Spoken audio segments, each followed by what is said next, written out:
Most people know the Garuda Purana as the scary death text. What almost nobody tells you, it also teaches you how to differentiate a real diamond from a fake one. Inside one text, gemology, medicine, governance, and yes, what happens to the soul after death. Narrated, tradition says, by Vishnu himself to Garuda. So before we talk about death, let's talk about the one who gave this book its name. The story begins generations before Garuda is even born. Sage Kashyapa had two wives, Kadru and Vinata. Kadru asked for 1,000 serpent sons. Vinata asked for 2 sons, but wanted them stronger than all of Kadru's 1,000 combined. Impatient, Vinata broke open one egg too soon. What emerged was Aruna, the dawn itself, half-formed, who cursed his own mother to slavery until his brother hatched. That brother would be Garuda. When Garuda finally hatched, he was so vast and so radiant that the gods themselves mistook him for a second son, or for Agni, the god of fire, and bowed before he'd even taken his first breath. But his mother Vinata was still enslaved. She had lost a foolish wager to her sister Kadru, and the price was servitude to the serpent Nagas. The only way to free her, bring back Amrita, the nectar of immortality, guarded by the gods themselves. So Garuda flew, past fire, past divine weapons, past Indra's own thunderbolt, and seized the nectar. He didn't drink it. He carried it honestly to free his mother. Vishnu was so moved by this act that he made Garuda his eternal carrier.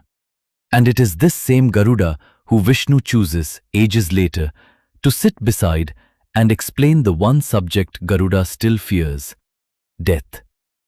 Buried inside this so-called death text is an entire chapter on gemology, how to tell a genuine gem from a fake one. The Purana describes flawless pearls as luminous and evenly round, and warns that pearls with dull spots, cracks, or uneven color are defective and should be rejected. It goes further, describing the ideal color, clarity, and even the ideal cut for rubies and diamonds. In an age with no laboratories, this was the equivalent of a certification manual, passed down as scripture so the knowledge would survive. The same text also carries a working chapter on Ayurvedic medicine, diagnosis through pulse, and treatment guided by the 3 doshas, Vata, Pitta, and Kapha.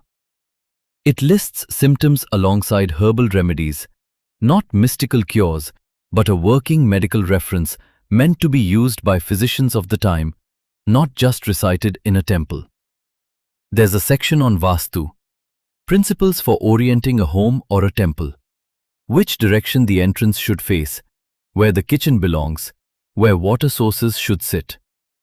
This is the same logic that modern Vastu consultants still draw from today, and its root text sits inside a book most people think is only about ghosts. And then there's Statecraft, Niti Shastra portions offering guidance on kingship, how to choose ministers, how to treat allies and enemies, how to govern with restraint rather than force.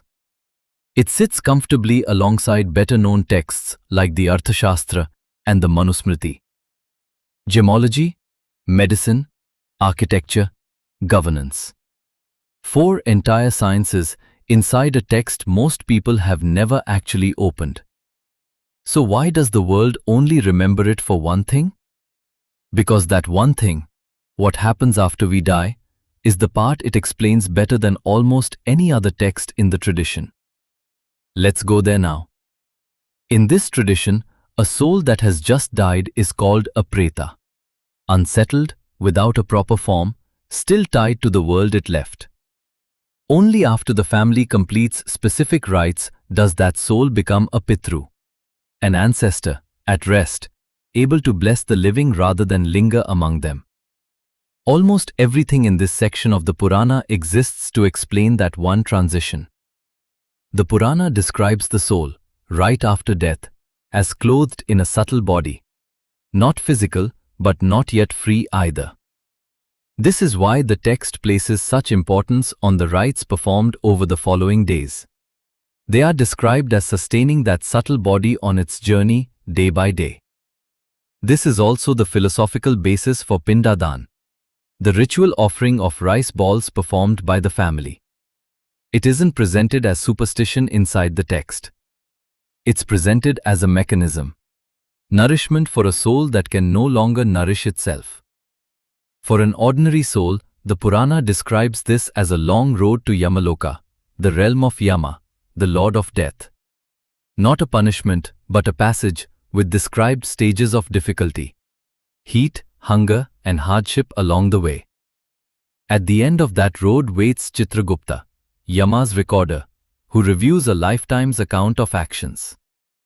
It's worth noting, in the text, this is closer to an audit than an execution. A weighing of a life, not a spectacle of torment. This is really the emotional core of the whole text. The living are not helpless bystanders.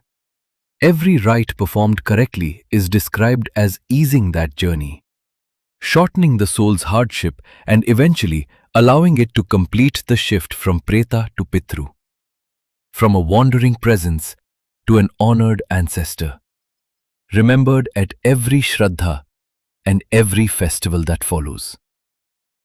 So the next time someone calls this just a death text, remember what it actually is.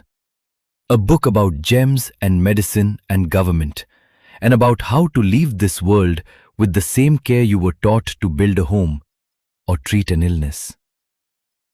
Garuda asked Vishnu how to face death without fear. Perhaps this is the answer. Not fear it, understand it. If this changed how you see the Garuda Purana, you'll want to see our series on the Srimad Bhagavatam next, including the story of Krishna's own final days, rarely told in full. Subscribe to the Hindu Heritage Online. We make the philosophy make sense.